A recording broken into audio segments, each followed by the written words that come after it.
श्री नरेश अग्रवाल। माननीय सभापति जी, मैं वैसे तो बिल के समर्थन में खड़ा हूं, लेकिन मंत्री जी एक प्रश्न आपसे पूछना चाहता हूं कि खाली 1 साल के लिए क्यों?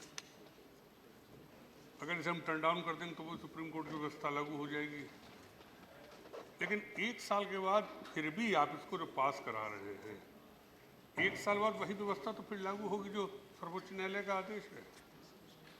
और आप 1 साल के लिए इस मारे लाए कि आधे से ज़्यादा राज्यों ने इसका विरोध किया। 16 राज्यों ने अपोज किया, 15 राज्यों ने इसके पक्ष में किया। तो फिर वो 1 साल बाद वो विरोध और पक्ष का क्या होगा?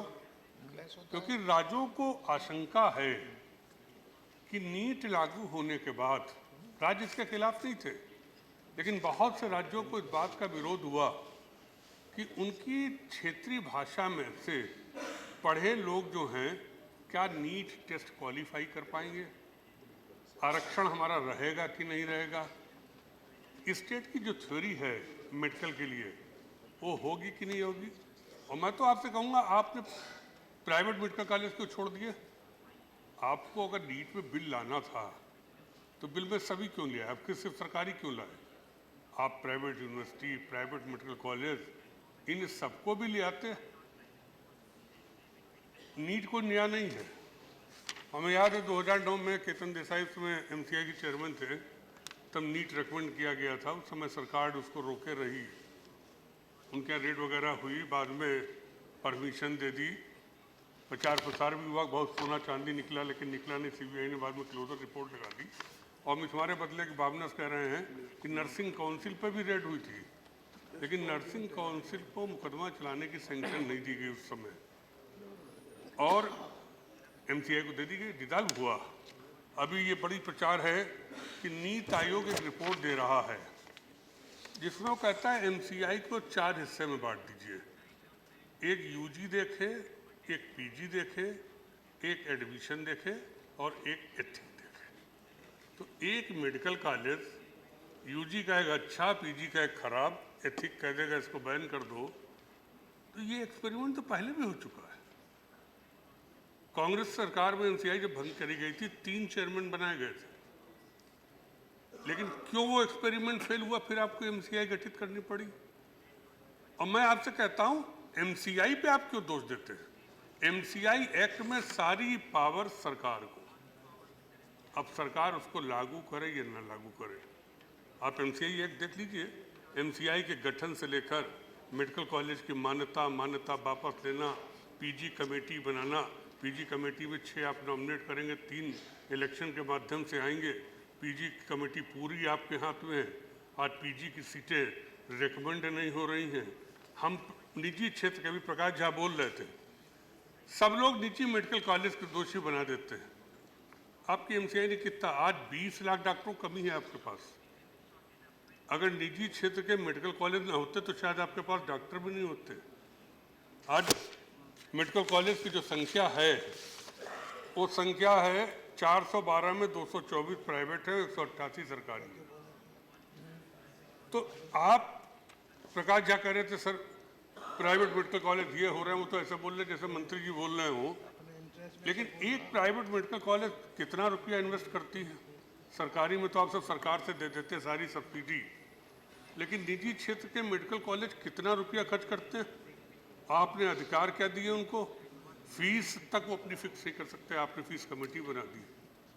तो आप मेडिकल क्षेत्र को अगर आगे बढ़ाना चाहते हैं तो आपको कहीं ना कहीं निजी क्षेत्र पे भी ध्यान देना पड़ेगा। इस साल MCI ने 51 टोटल मेडिकल कॉलेज दिए, जिसमें 30 गवर्नमेंट के और 21 निजी क्षेत्र।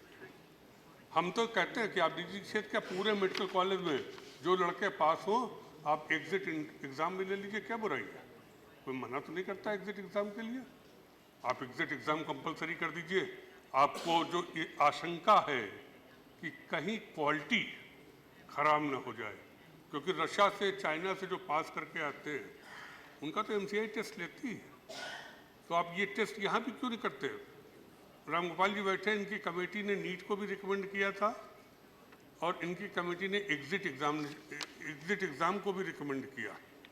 बैठे हुए हैं, तो आप कमेटी की उस रिपोर्ट को क्यों नहीं मान लेते हैं? एग्जिट उसकी वो नीति आयोग चली गई है। तो मैं आपसे ये कहूँगा कि बहुत ज़्यादा मेडिकल के क्षेत्र में एक्सपेरिमेंट करने की जरूरत है।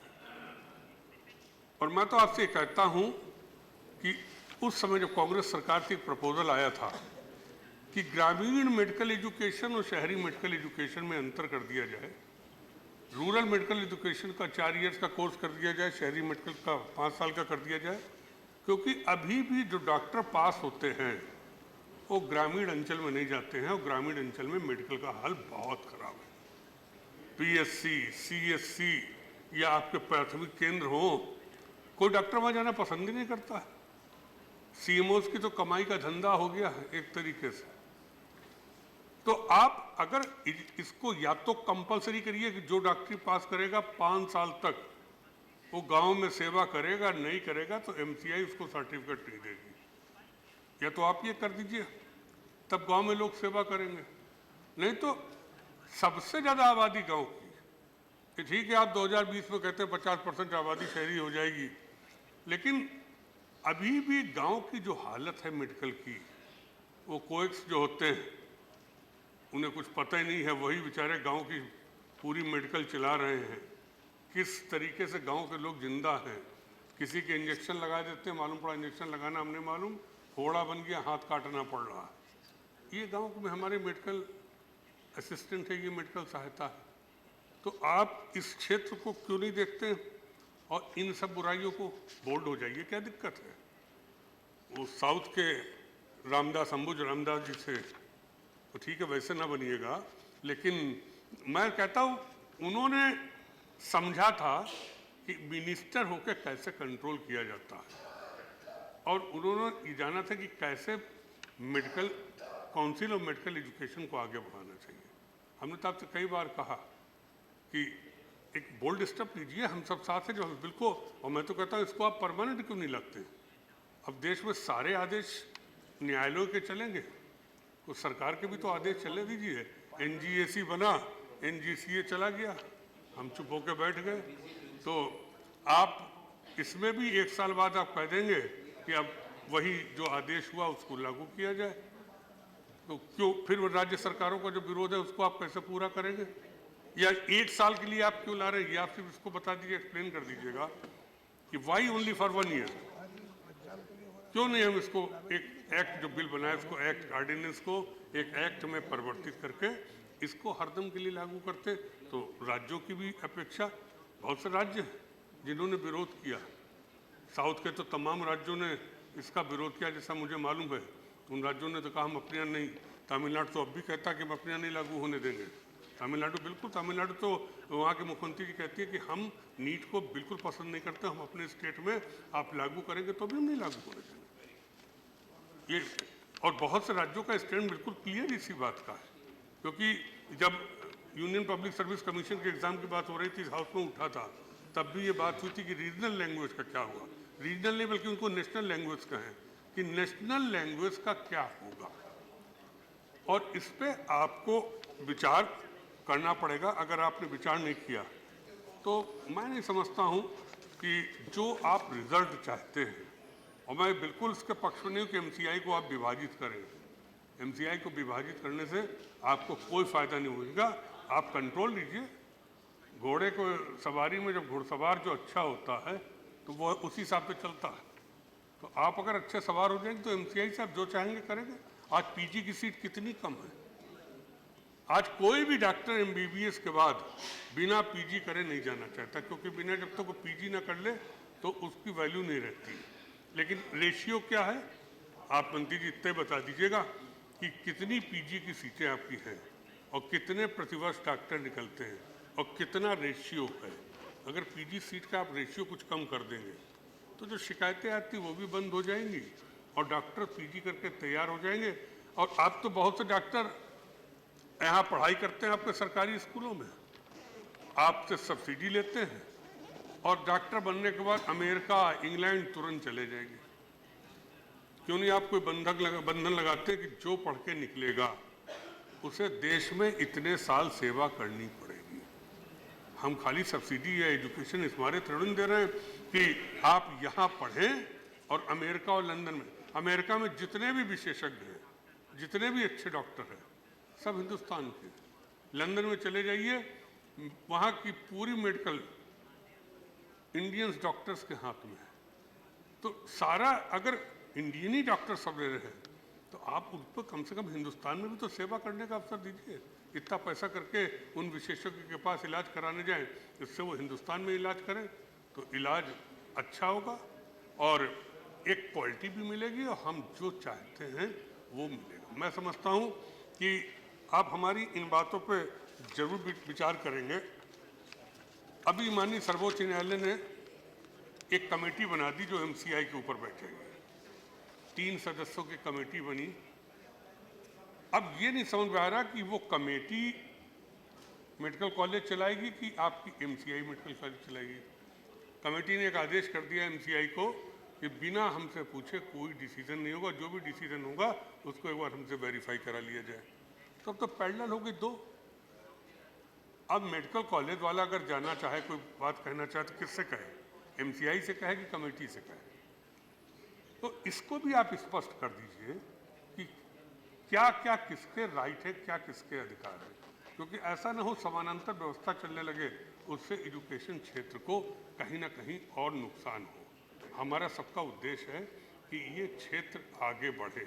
और मैं कहूँगा कि अगर आपको प्राइवेट मेडिकल कॉलेज में ये आपत्ति है, ये ठीक है, बहुत ज़्यादा खुलना चाहते हैं, मैं भी चाहता हूँ क्वालिटी अच्छी और क्वांटिटी अच्छी के लिए रोक हो, बहुत ज़्यादा ऐसे ना खुले कि इतना खुल जाए, क्योंकि फैकल्टी की बहुत बड़ी प्रॉब्लम मेडिकल कॉलेजेस के सामने है।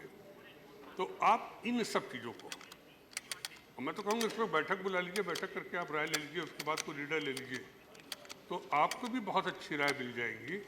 और एजुकेशन, मेडिकल एजुकेशन के सेक्टर में एक जो कमियां हैं वो कमी दूर होंगी।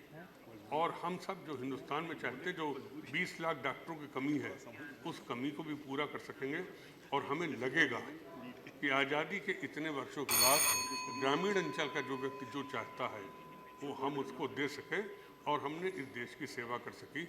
मैं चाहूँगा कि इन चीज़ों पे आप ध्यान देकर और हमारी बातों का आप अगर उत्तर दे देंगे तो बहुत सी चीज़ें स्पष्ट हो जाएंगी। मैं फिर इस बिल का समर्थन करता हूँ। Thank you Shri Naresh Agrawal ji, thank you.